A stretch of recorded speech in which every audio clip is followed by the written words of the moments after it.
Hello again, and thank you for staying with us. Now, we've had a busy week in the news cycle, with the National Assembly Speaker Nosiviwe Mapisa-Nqakula taking special leave after allegations of bribery emerged against her. Also in the past week, a legal battle between the ANC and MK Party unfolding at the Electoral Court. Let's look at the week that was and perhaps look at the week ahead to see what to expect. I am joined by political analyst Dr. Levy Ndou. Dr. Ndou, a pleasure to have you on the program this afternoon.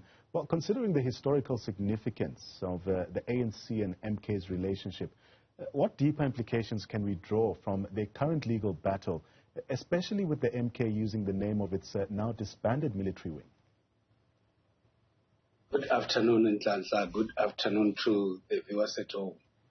Well, this is a very interesting development, and I'm happy you talk about the history between the ANC and the MK Party.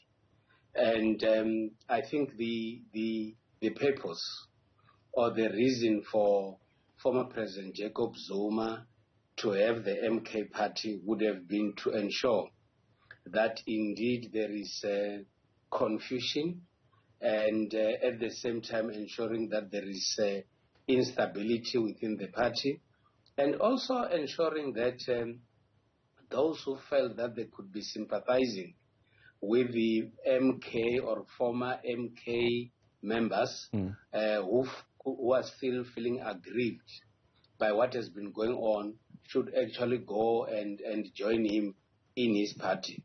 The fact of the matter is that former President Jacob Zuma is out of the ANC and he has to recruit within the ANC. There couldn't be any better way of doing it rather than ensuring that part of what is being associated with the ANC is being utilized by the new party in order to ensure that if indeed he has the potential to get more members from the ANC, so be it. And we've actually seen that happening, that the MK Party has made inroads in the provinces like KwaZulu-Natal, and indeed, if you look at the by-elections that have taken place, the ANC appears to be suffering because of the existence of the MK Party. Let's crystallize this point, Dr. Ndou. How do you anticipate the outcome of the ANC and MK court battle really impacting the internal dynamics of the ANC and also its broader political influence? It could not be very easy for me to make that determination, but I think those that are in the legal profession have been following the proceedings could be able to make a determination. What becomes central is that this matter is no longer in the hands of the ANC. It is not in the hands of the MK Party. It is in the hands of the courts. The ANC has constantly indicated that they abide by the rule of law and they'll always respect the decisions of the courts, and one would expect them to do that. But at the same time, having raised arguments about, first, the registration of the MK Party, two, that their symbols are being taken away or they're being unfairly utilized by other parties, and in particular in this case, the MK Party, maybe those that have to adjudicate will take into cognizance such factors. But everything, as I said, it's in the hands of the court, and there is nothing else that the ANC will do. They just have to follow what the courts are going to be saying. You're quite right in that it's a legal battle. But beyond the immediate legal battle that we are seeing, how do you foresee the ANC and MK saga really influencing broader narratives surrounding liberation movements in South Africa? Well, firstly, one still has to wait and see what then is going to happen with the MK Party beyond the elections. Because I also get a sense that it could be an interest party which is actually only focusing on specific few things only now, and which has the potential to lose its relevance.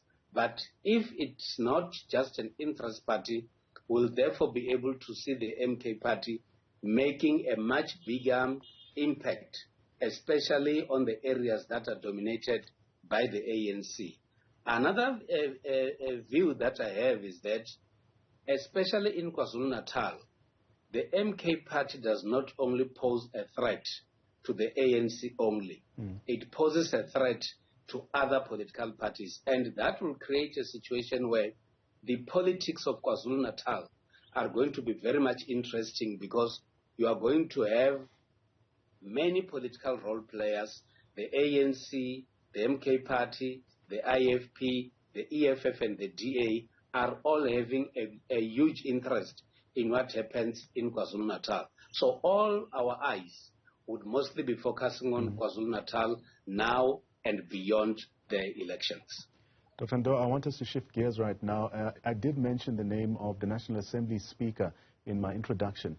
Now, considering the gravity of the charges involving the bribery of some 2 million rand reportedly against the National Assembly Speaker Nosiviwe Mapisa-Nqakula, what strategies might the ANC employ to mitigate any fallout and really maintain public trust, as mentioned by the party's leader, Cyril Ramaphosa, saying yesterday that they are watching the investigations unfold, basically?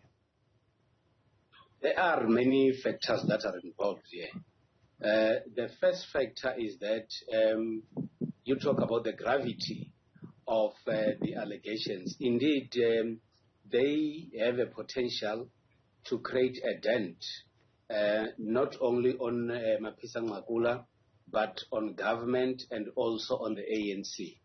And my view is that Mapisa-Nqakula should be consulting, as we speak now, with the ANC, because what is primary is that she's deployed there by the ANC, and of course whatever happens with her deployment, she should be able to have those serious discussions with the party. Another important dynamic is that as we speak now, Mapisa-Nqakula remains an innocent person because she has not been charged. And what I see as being a strategy on her part has been to ensure that she takes leave, she communicates with the party, the ANC, because she's aware that there are issues that relates to the step aside, and I think that is why she has actually decided to make an indication that on the basis of everything that is happening now, she has to take leave and ensure that these processes have to run independently.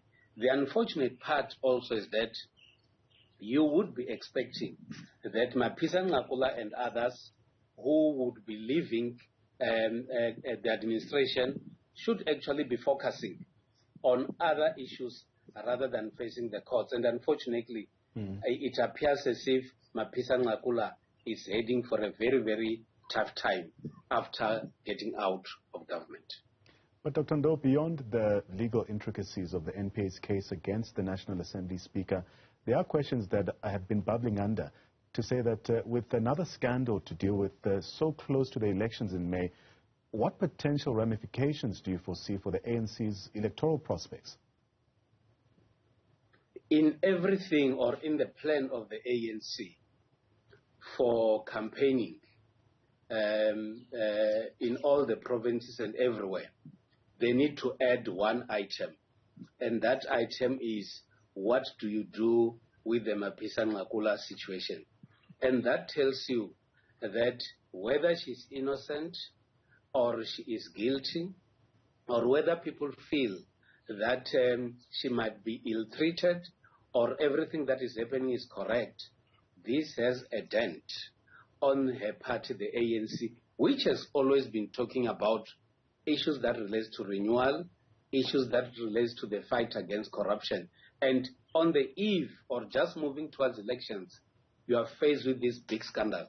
And of course, it will require the leadership of the ANC to develop a much better strategy to communicate what's next to be done by the party. Because whether you like it or not, this has created a dent on the ANC's election campaign.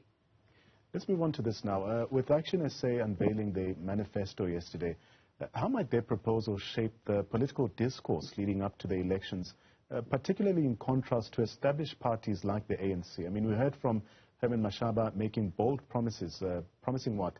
4 million jobs by 2029 as well. What I have observed about the ActionSA's manifesto is the fact that if you look at their manifesto of 2021, they are a party that is consistent in what they stand for.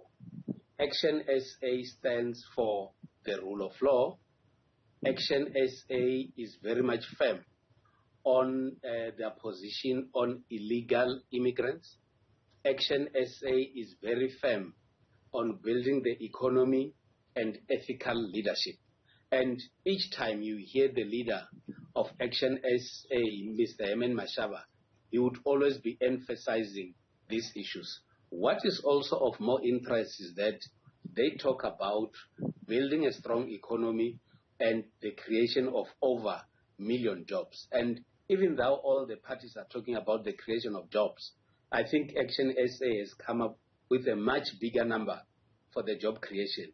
But what we also need to consider about ActionSA is that they have done very well in the local government elections in the parts of Gauteng and in KwaZulu-Natal.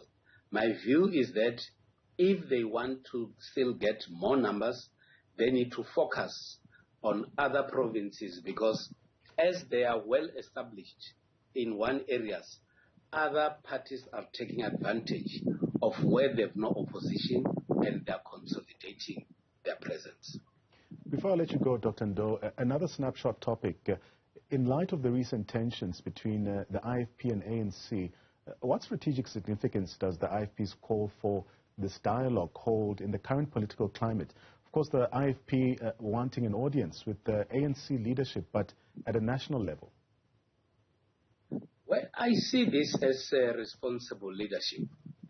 I see this as a way of trying to heal what has actually happened in the past and wanting to ensure that we move towards peace and stability in the country.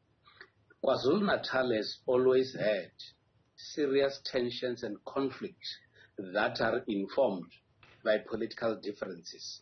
We have had more politicians being assassinated in KwaZulu-Natal than in any other province. And I think responsible leadership would require that such should be prevented and peaceful means of dealing with conflict has to be found. At the same time, you need leaders, political leaders at different levels, to be part and parcel of ensuring that we've got free, fair and violence-free elections, and they should always lead by example. Government events should be left as government events, and political party rallies should actually be treated as such.